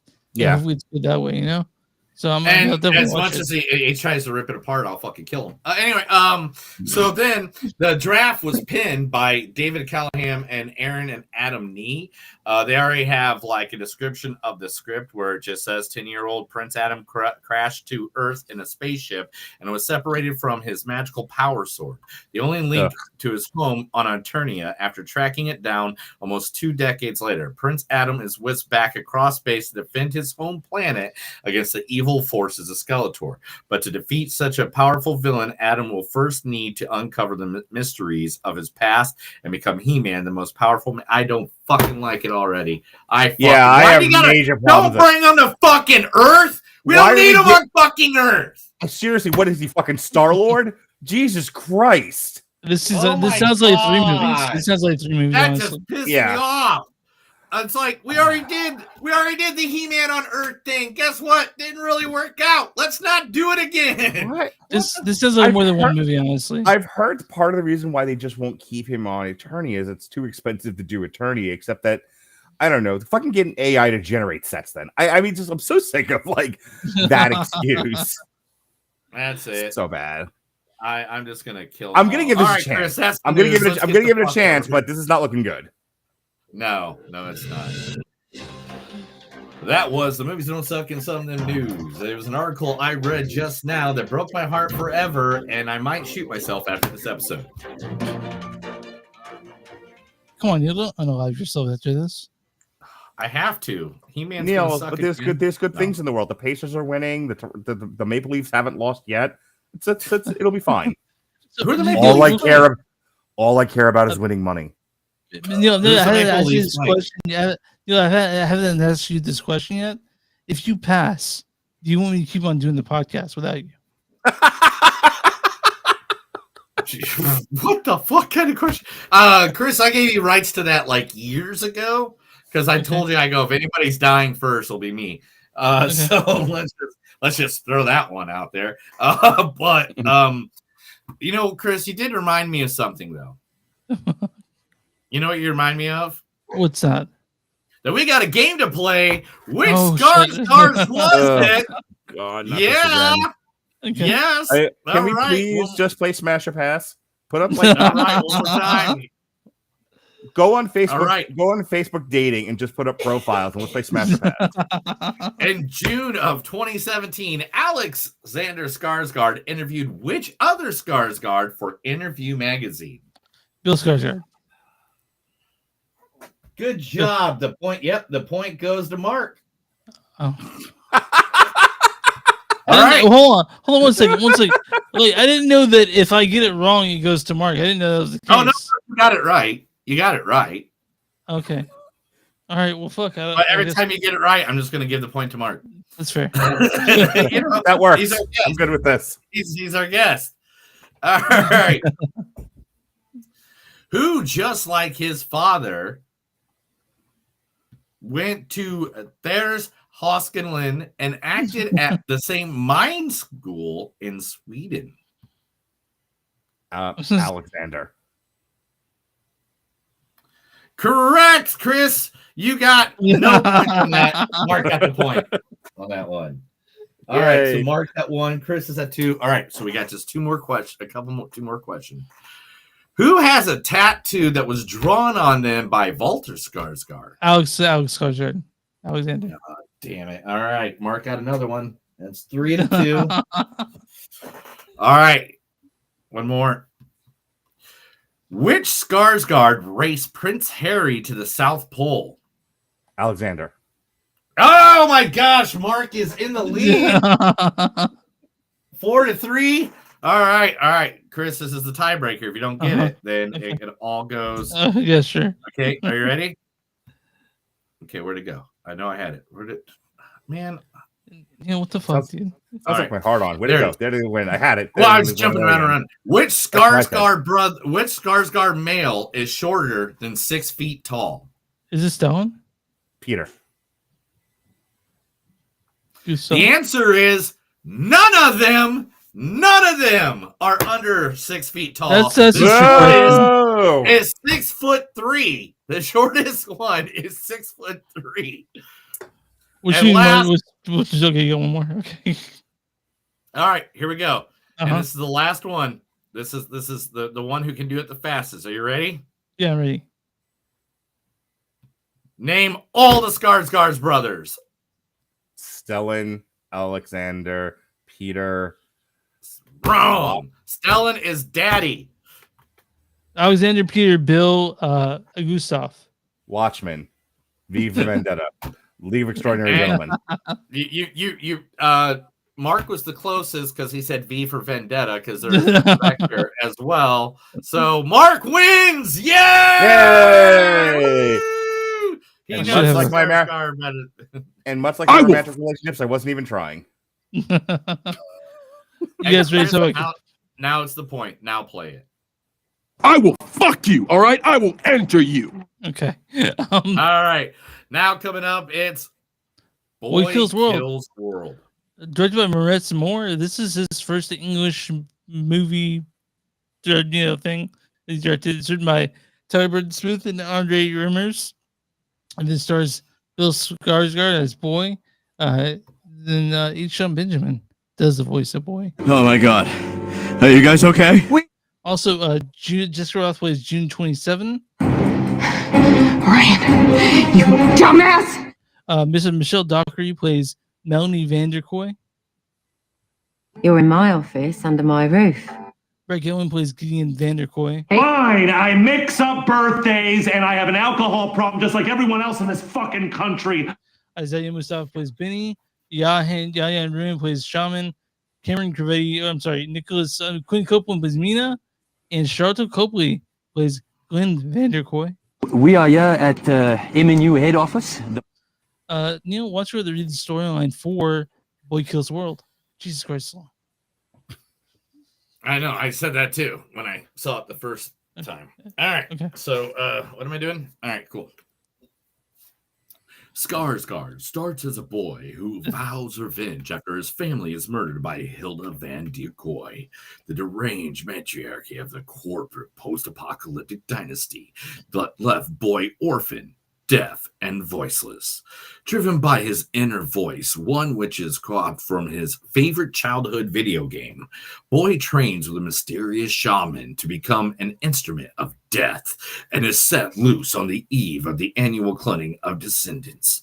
Bedlam ensues as Boy commits bloody martial arts mayhem, inciting wrath of carnage and bloodletting, and he tries to get his bearings in the delirious realm. Boy soon falls in with a desperate Renaissance group, all the while bickering with the apparent ghost of his rebellious little sister, the bitch. The bitch. Okay. I made that up. So who wants to start on this one? I will. Okay. Took my kids to go see this. Just I took my kids to go see this. That's always a great start. So my daughter's not a huge fan of like sex and romance on screen, but she is a huge fan of the ultra violence because I raised them right. And so here's my point, and I want to start with this. It's not really a craft thing. It's my kind of weird take. So this movie blends these like really fun elements of like anime and manga, like that aesthetic. By the way, I want to compliment you for saying manga correctly. You're welcome. With like video game aesthetic, and then it's a revenge fantasy movie. And it's like this movie has a lot of elements kids my age would like. Like this movie, this is why I didn't want to go see this. I'll be honest with you. I wasn't going to review it. I didn't want to go see it. This isn't really my thing. However, my kids saw the trailer for it and they were like, Dad, like they like ran over to me. They're like in the theater, like, Dad, we have to go see this movie. And I'm like, okay, I'll take you to go see it. And it had so many individual elements that appeal to children between the ages of like maybe 10 and 15. Yeah.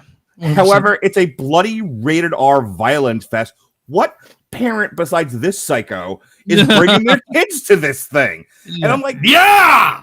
And so it's this nichiest of niche movies because it has all of these elements that would appeal to adults who are mentally 12.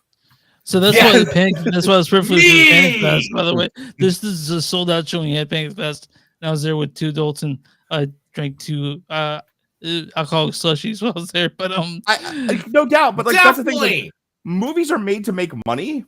and I'm wondering like why this got. First of all, this isn't going to win any awards. Come Oscar time. Why would you put this in theaters? But it'll be in my top 3 at least. Oh no doubt. And look, purely from a like craft point of view, from a enjoyment point of view, this movie is very successful. I just don't. My problem with it. This is really my only problem, and the way that I look at film, this is one of those things I'll look at. Who the fuck did they think was going to go see this movie in theater? Will people watch this on Netflix? You're goddamn right they will. And children who aren't being watched by their parents. So many stoners are going to be watching this fucking shit at home. No, once this thing is available to stream, children from the ages of 4 who can operate a Netflix to 17 are going to find this movie and watch it. It's going to be a big hit. But why not then sell it directly to a streamer? Why would you put this thing in theaters? That was kind of my only takeaway. That's actually a good point to think about because it is a movie I feel geared for kids, for teens generally. I can't generally the 18 to 34 audience maybe, but I don't see 50-year-olds or even higher going to see this. Oh so, no! I can tell you right now, if I show this to my dad, he would assuming I was torturing him Clockwork Orange style. Yeah, so that's what I'm. I didn't think about the audience for this, but since I am, I all right, wouldn't my call turn to this, jump honestly. in. I'm gonna just shut you both fuck up.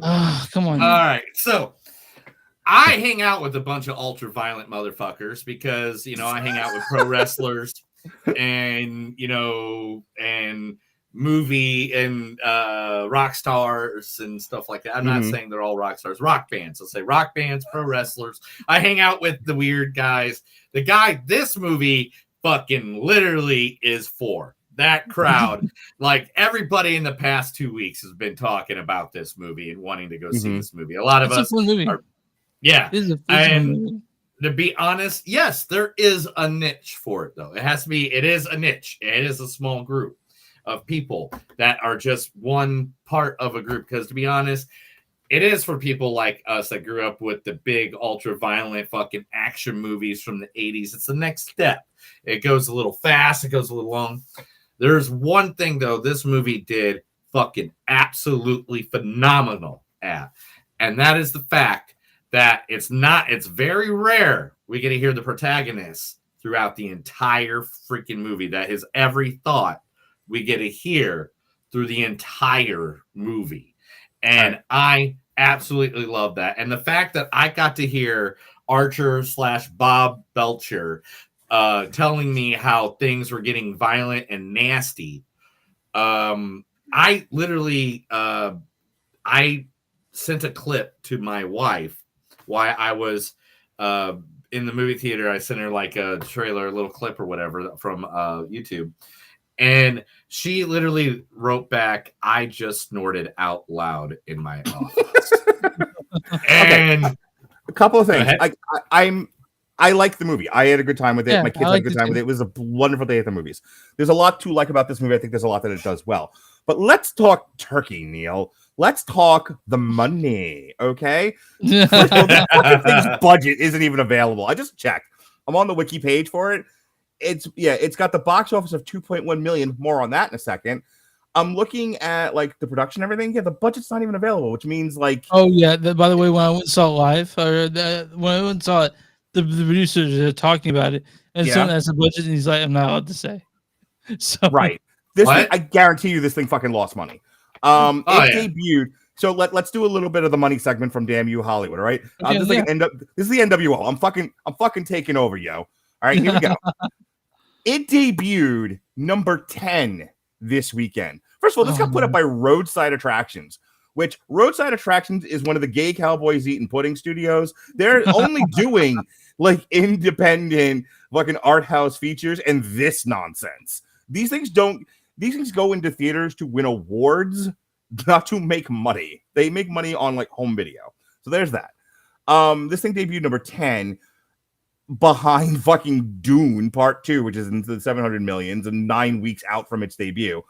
Behind Challengers, Unsung Heroes, Godzilla, Civil War, Abigail, The Ministry of Gentlemanly Warfare, Kung Fu Panda 4, Ghostbusters, and like I said, Dune. It debuted making $100,000 more than the Alien 2024 re-release. Yo, okay. So my point is that like this thing didn't make any money. As good as it is, as much word of mouth there might be on it, this thing isn't making anyone any money. They're hoping to God they either get decent money from a streamer or they do like big time dollars PVOD because they're not making dick. You were saying that it would do great on a streamer.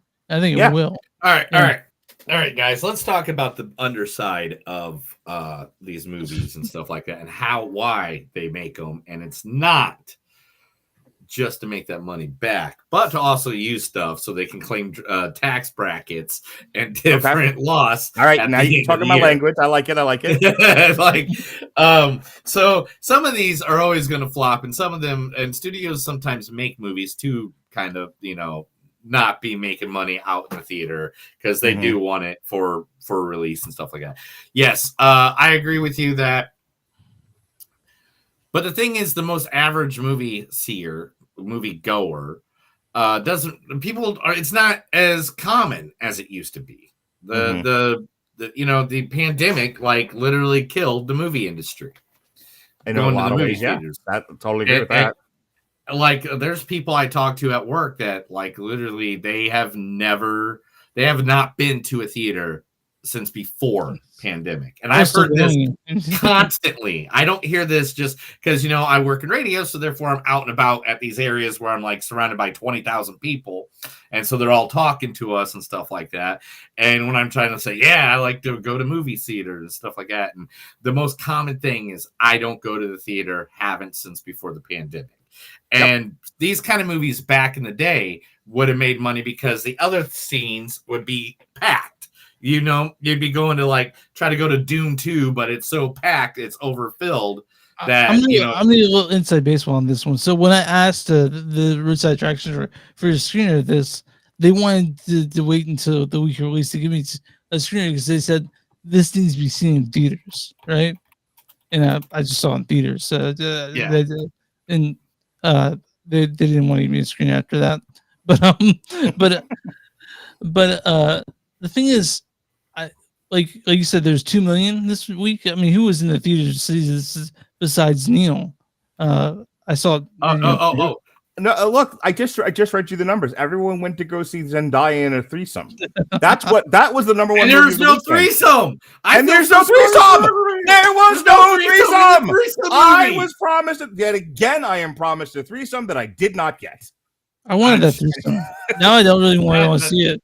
Hey, fuck challengers. That's what I Mark, say. I'm just saying this because I don't know if you realize this, but every now and then we can see that there's someone right behind you. And please don't get murdered on my podcast. Or do so we can just just fucking sleep, dude. She don't care. But they're afraid you're gonna murder me. That's all. What's some of the things we do like about this movie, though? Oh, you want to talk about the craft of a movie? Fuck that. Yeah. Go ahead. It's very fun. It's a very fun movie. I'll say that. Like right away, it's very fun. It's very funny. I like John Benjamin a lot, and just hearing that, like the narration, just having like basically mostly comedy in this one. I thought it was really fun. I really enjoyed the violence in it. Go ahead, sorry. I literally got to see a guy murdering people in the goriest. Some of the things that, like, remember that, like, when that thing went down that dude's arm, my god, that was rough. Oh my god, there's parts in this movie that made me cringe, and for gore in this day and age to make me cringe, that's bravo when you can get a visceral reaction out of people who are as dead inside as we are. God damn, I know, right? No. I am not dead inside. I was bawling on the floor at WrestleMania 40. All right. I was crying like Cody.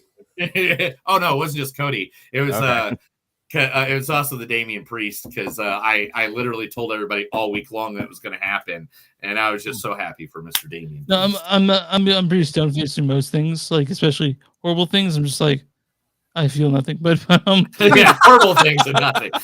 Happy good moments, I like those, but the horrible, faces of death. What's that? Is that like stuff we watch on TikTok these days? I work in correctional mental health. You don't think I see this shit on a daily basis? You really have to go some to fucking get me to react to anything. And I'll tell. This is what I was gonna say. I think my one craft element that I can refer to, other than I enjoyed it, was it's been a while since I've seen a movie that leaned into the violence and leaned in and showed you the violence. It didn't cut away from it. So like you're talking about, like when he cuts the forearms with the tooth or whatever it was.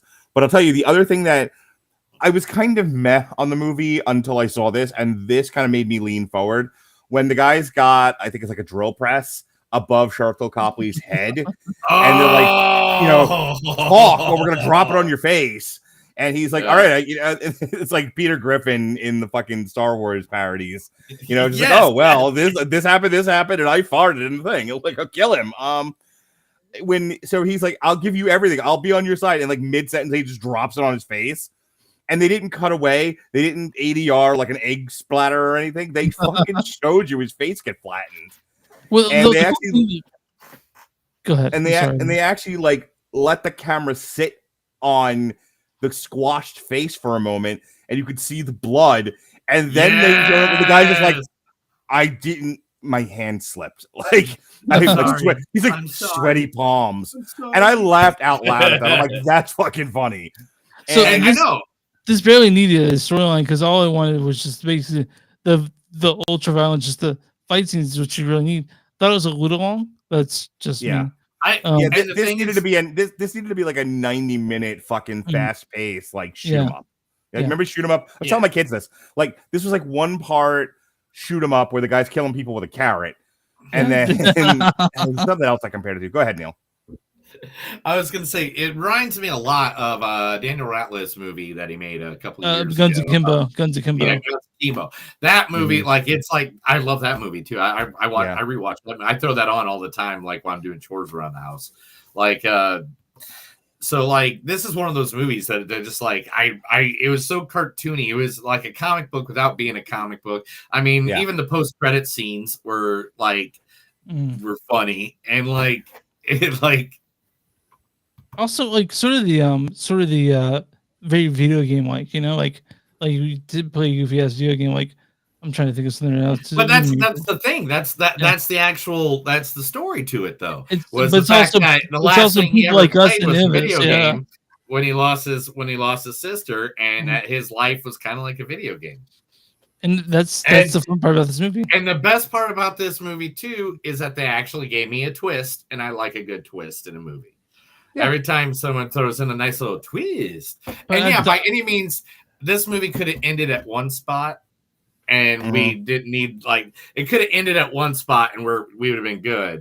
But then it was like, but then all of a sudden it's like, oh, this ain't ending, and now here's another 20-minute awesome fucking fight scene that's gonna freak you and make you cringe a little bit. So I mean, like the I like- continuance of it was. I like the twist in it. I think there's a lot of great elements of the movie. My only big criticism is it's too long. This clocks in at 151. Yeah, and this needed to be 90 minutes. Yeah, we needed I'm to with kind you. of get we needed to kind of get there a little fast. We didn't need so many shots of him training to be a ninja. No, it's no. like, I mean, if he you got it. If you, they got to do that old, you know, like Bloodsport, Kunte, Yeah. you know, where it's like 5 minutes and that's it, we're done. You know, it's like, thank you. They lingered too long on that, and then the final fight scene, they lingered way too long on that. Like, I understand, like that's like your big epic conclusion, but we've already done a lot of this already. Like by the time, like I was exhausted by the time we got to that final fight, and if we'd gotten there a lot faster, I wouldn't have been exhausted. Yeah, I was the only one in the theater, and it was like at 1 o'clock in the afternoon, which that's understandable. Who's seeing a movie at 1 o'clock in the afternoon in Tulsa in the middle of nowhere? I was the only one in the theater. I was having a good time. I was like sitting up in the seat by myself, like, yeah, this is fun. All right, yeah. But by the time that last fight came along, I was just like, huh? All right. Are we done now? Come on now. Are we done? Just kill him, die or kill him, die or Just kill him. end this movie. End this movie. It does know what it is, but In this movie. In this movie. It does know what it is, and I appreciate that. But I do think it also thinks it's better than it is. It's okay. Oh, dude, It's a I'm good gonna movie. get that. I'm gonna get that started chanted at a wrestling show in the future. And this movie. SmackDown. I'm in this match. In this match. Be great. Anyway, I think the last thing I have to say about it is, if you keep it shorter and we move things along faster, we kind of fix some of the pacing issues with this. Mhm. The movie's it's a little too cute by half. It's a little too in love with its own aesthetic. Yeah, I'm with you. Like, that's what I was just saying. Like, he knows what it is, but it loves it too much. You know, like like it thought the idea of him fighting Captain Crunch was fucking hilarious, and we lingered there way too long. That's like, okay, do the thing with Captain Crunch, kill a few people, then give the face his chance to do the comeback and kill everybody quickly and get through this. Like that scene of they drug out the fucking execution. they drugged out. way too long. They drugged out about 3 different areas of Yeah. scene, and they could have cut a little from each one of those, which would have given us that easy 100 hour and 30-minute movie. Because you could cut out easily, you could make it down. You could cut down the 20 minutes very easily in places. Yeah, for sure. Yeah, but I mean, that's the thing though. This day and age, do people want a 2-hour movie before their money? all Because how three of much us you gotta did. pay? All three of us wanted to do 90 minutes. So you I know, but like, and even people on, but the thing is, like, I guess those are actual moviegoers because they did say they're asking moviegoers. Yeah, they So, said I 90 mean, like, minutes. So. And 90 minutes would have got people in and out, and they would have been done in just a second. I mean, they could have been changed afterwards. Here's my thing: you have to earn your runtime. And I talked about this with the last James Bond movie. One of the things that Robert and I had said about it was it only earns its runtime because it's the epic conclusion of the Daniel Craig run. It doesn't earn it with its actual content.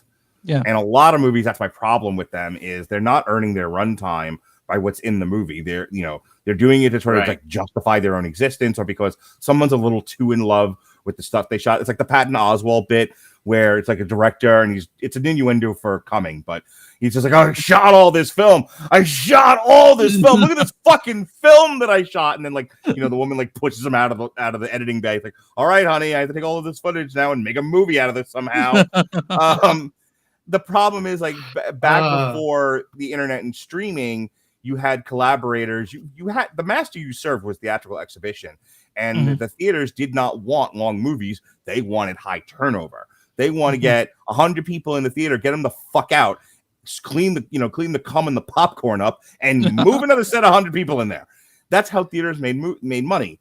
And then streaming comes along, and they're writing $200 million checks to The Rock so that he can work 4 hours and go make whatever fucking movie you want. Yeah, there's no parameter. And that's the thing. The whole dynamic changed because the idea is to keep people on the streaming site for as long as possible, which is why you had Netflix dropping 13-hour television shows all at once. Yeah. They want you to stay on the app for 13 hours. So if you make a 3-hour movie, they're like, yeah, here's $200 million. Go make your 3-hour stupid movie because we want people to sit there for that long. Which now means that the collaboration that used to produce well-edited, fast-paced, enjoyable movies, fucking gone, dead. There's a reason for it. There's no motivation to do that anymore. So we're talking Killers of the Flower Moon, and when we talk about wings of movies, I really feel like doing a 10th movie. There's no one there to tell Marty no. When it came to editing this, he was like, I want this in there. Like, he's like, you're the master. Yeah, tell me that. But I don't know why this is 151 minutes. I don't know why it should bother me that much, but it does bother me that it's that long. It doesn't really bother me because guess what? I had a fun time. I did get a little old at the end, but the best part of this entire movie was just great epic violence that was like video game style. This was like Mortal Kombat, Street Fighter comes to life. We're gonna do fatalities in every room, and someone's gonna die, get their head squashed. Why Bob's Burgers like, did I really kill him, or is he dead? Maybe he should be dead. I did enjoy the gag of him not being able to read the guy's lips with the beard. Oh my gosh, that's like the funniest running gag. Yeah. I love a good running gag, and that was like, hey, you better see him when I'm oh, what the fuck is he saying? Them explaining to him the plan was great. That was fun. And like when they, dude, that movie, I liked it. All right, Chris, go for it. What do you get this movie? What rating do you give this movie? 3.6, 3.7. I liked it.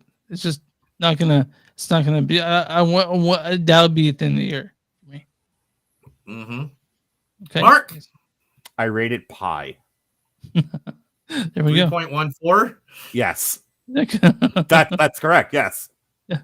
All right, so like, do you want like 3.147269847122734?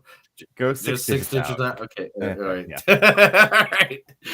I'm gonna give this. I think I liked it a little bit more than you guys, obviously. So I'm gonna give it. I think I'm gonna give this about a 3.8. I really like this because one of the things I always had in is rewatchability. And this is a movie I think I could just like if I went to someone's house and they had this on, I'd be like, fuck yeah, let me grab a beer. I'm here. I want to see your reaction to this fucking movie. Right, so, like this is like the anti-criticism movie. This is a movie that is meant for pure enjoyment and for no criticism at all. Yeah. Like the very fact that we're here doing this is an insult to this movie. Yeah, it is by any means. By any means. Interesting enough, there's not a critics consensus on this one, but there's the audience consensus. But Neil, what's the audience? What's the audience score for? Here, how about this? This time, Mark, what percentage did the audience rate this film? 95. 71%.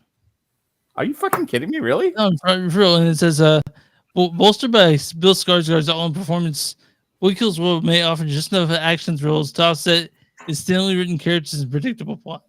But do we really care about that?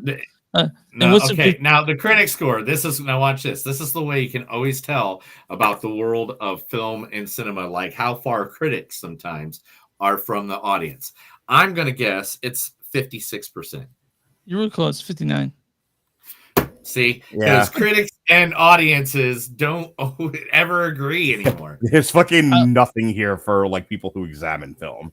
Yeah. So I'm gonna read a good review and a bad review, or the other way around. A bad review and a good review. This is from Alan French of the Sunshine State Cineplex. He says, "Boy Kills World never shuts its hands to live in these moments. Instead, throws everything it can at the screen, falling short of its lofty ambitions." 5 out of 10, whatever. And this is from Jeremy Aspinall of Radio Times. He says, "More fashions his own riotous romp, full of stylish mayhem, slapstick gore, and gleeful gallows humor. This with producer Sam Raimi, plus some quirky martial arts brawls." Okay. But this Boy Kills World, and we liked it. It was good. Yeah, we enjoyed our time at Boy Kills World. Go see it with your children. Go see it with your children. Definitely. 6 and up. 6 and up. If you're a man and not a communist, go see this with your. If you love God and you love God and your children, go see this with your children. And after that, there's a concert coming to town. I'm thinking about going. Michael Bolton's coming to town, and I was going to go. I was going to get some tickets for that for Michael Bolton. This is a movie to get really stoned and be happy with and make funny noises at. This is definitely the movie you put on in the background if you're Netflix and chilling. Yeah, Netflix and chill. The ultimate Netflix and chill. By the way, I did have sex to the raid once. Just so you guys know. You weirdo. What? I know. What It was weird. Yeah, sex what? During the raid. Listen, there's only one good thing to have. There's only one good thing to have in the background to have sex to, and that's combat sports. No. Who hasn't fucked to an Orange Cassidy match? I mean, really? No, it's Purple Rain. You got to put on the Purple Rain because there's nothing better than abusive parents beating each other while the child's crying. Purple Rain. Purple Rain. It's like Beavis and Butthead this week. Did you guys see Beavis and Butthead? You talking about Ryan Gosling?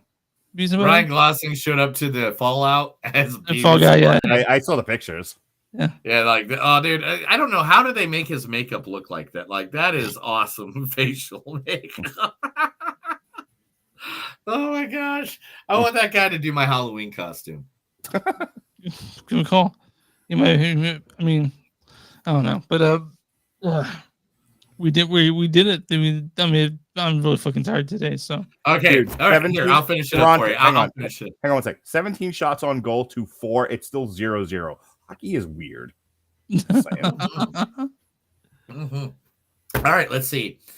Hard work pays off. Dreams come true. Bad times end. But bad guys never do. I did it. What are you doing? No, I know what he's doing. Start it off again. It's don't look it up. Hard. Don't cheat. It's all right. I haven't looked it up. All right. It's hard work pays off. Dreams do come true. Good guys don't. Bad times don't last. But good bad guys. No, but bad guys do. That's bad right. Times don't last. But bad guys do. Because Razor Ramon was the bad guy. That's right. Oh, this is a wrestling thing. Okay. Yeah. Yeah. I'll tell you what. When he passed, and I found good clips of him saying that I was like hearing him say like the bad times don't last, but bad guys do actually does make me tear up. And I'll tell you, it's a weird thing to say, but I will often reflect back on his little jingle there when I'm having a rough time, and you're like, all right, be like Razor, and do a lot of cocaine. Razor Ramon, and do a lot of cocaine, and act like Tony Montana, so you can make yourself a famous pro wrestler. I do a lot of this, Neil. I do a lot of this. Do a lot of... We've totally lost Chris. Man. Yeah, I'm there you go. Flash. All right, here you go. Right here, you go. Ready? Right here. Good. There you go, Chris. There you go. Hard work pays off. Dreams come true. Bad times don't last, but bad guys do. Anyway, next Chris, week, tell everybody where they can find us. Next week we're doing Late Night with the Devil and Fall Guy on Wednesday next week. Yeah. What are we doing? Why do you want to fall on a guy, dude? That's so weird. But yeah. Speaking of falling on guys, you guys should do challenges instead. You guys should do challenge because we're not, and you guys should do the shit that I don't want to do. You guys go see challengers and then complain there's not enough sex, like the Golden. Chris does that often. He complains about movies like, why is there no sex in this movie? Well, I say this Toy Story 4. You know, what I used to say. One of the things I used to say back on the early days podcast, like, he used more titties. I say that a lot, but he does say that one. I'm like, because Chris is a real man, and I respect him. I respect him. Yeah, the thing is I respect you, Booker man. You'll get that reference. Chris, tell them where they can find us. Well, first I want Mark to say, when should you give the deets to people? Oh, yeah. All of our shit's on our landing page, w2mnet.com.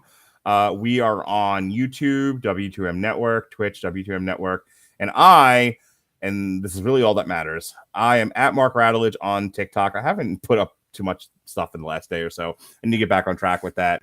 Our last review on Damn You Hollywood was the Ministry of Ungentlemanly Warfare. We were supposed to do 2 other shows this week, but I work with dipshits. So we are reviewing The Fall Guy on Damn You Hollywood, and I should look at my calendar. The Fall Guy on Damn You Hollywood, and that is Monday. And then on Tuesday is a triple feature. Oh, get this lineup. So this has been like a year in the making because we did a Long Road to Ruin on the Lake Placid series and a Long Road to Ruin on the Anaconda. So we needed so now we need to do Lake Placid versus Anaconda. But to fill out our versus theme, we are also looking at Freddy versus Jason. And get this, guys, line up for this one: Sharktopus versus Whale Wolf. Oh, so that'll be myself and the Protocol son, Jason Teasley, assuming he doesn't cancel on me, making it 3 in a row on Tuesday, May 7th. And then Alexis Hana will be hosting David Wright, who actually has a degree in Asian studies, and Robert Winfrey, who has a degree in pissing people off. Yeah, for real. And they will be reviewing Shogun on FX. I'm done talking now. Okay. Okay, so on May 7th, you're going to be doing Freddy versus Jason. Yeah. Along with Lake Placid versus Anaconda and Sharktopus versus Werewolf. I will jump into that if you want. All right. I will add you. Just tell me, we'll talk later. Okay. You can find us on movies.suck.net.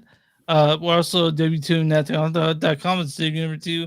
Moviesnet.com. Mark already talked about that, but it's there. We're also on Facebook, facebook.com/podcast. We're on Twitter, MTS Podcast. Instagram, MTS Podcast. We're on YouTube at Movies Don't Suck Podcast. We're on Patreon, patreon.com/Suck. You guys want to give us $1 or $2, get a value mail at the end of the month, probably. I like eating food. Yeah, sure. Also go to Bonfire Conversation, Movies Don't Suck, and something new. Find shirts with our faces, our names on it, and stuff Neil's made. And where you find content on Movies Don't Suck and something new, do us a favor. Go ahead and subscribe because you don't have to wait for it; just comes to you automatically. All right, Neil. What do we do for small businesses? If you got a small business, give us your information. Send it right over to us. Email it, fax it. Pigeon. Whatever way you can get it to us. Chris uses pigeons or chickens. He has trained chickens that he uses. It's weird going back in. But anyway, give us your information. We'll advertise you right here to our thousands of listeners, our millions of followers. Right here, our Movies Don't Suck and Some Do, because we are all, yes, that's right, superheroes in training. Yeah. Let's go here. That's another episode of Movies Don't Suck and Some Do. My name's Neil. I'm Chris. And remember, guys, no matter how hard you That's try. Mark. Come on. That's Mark. Sorry, I am way concerned with the Toronto Maple Leafs. He's game trying to right win money, and now you just interrupted everything. So we're just going to have to do it all over again. I'm going to go right over here and shoot myself. Okay. Anyway, that's another episode of Movies Don't Suck. It's something to remember, guys, no matter how hard you try in this life, no matter nowhere you can go, make sure if you want to kill the world, it's the world that at least Dark Knight Rises is in. Have a good night. Thank all you guys for watching us. We had a good time, obviously. Because you know why? Because we're all superheroes in training. Yeah. Do you get it, Chris? Do you get the joke? I probably don't, man. I'm just okay. Look at the beginning of each letter of each word. Okay, I get shit. Haha. Yeah. That's okay. Have you ever told Chris about the Saskatchewan heavyweight intercontinental title? No. Please inform him. So, again, Saskatchewan heavyweight intercontinental title. I don't remember if that was the actual acronym or not, but they literally like created. Like, he took Lance Storm took a title in WCW and renamed it the Saskatchewan something or other, so they could go with the shit title. Exactly. Because that was wrestling in the early 2000s. No, wait. And before anybody used WTF or OMG or LOL, many years ago in the 90s, there's a belt that was called the FTW belt, which means fuck the world. And that was one of the first that you ever seen of all time. Chris looks like he's going to die. Hey, guys, thank you for joining us. Thank you for being out there. Everybody that's been out there, have a great night. Thank you for joining us for a new episode. We'll be out Wednesday, 6:30 next week because Chris doesn't like my time and needs to schedule things on different days because he doesn't understand Thursdays when we work. But anyway, whatever. You guys have a good day. Just kidding. He's got a badass concert to go to. Don't worry. I skipped a whole week because I was in WrestleMania. It's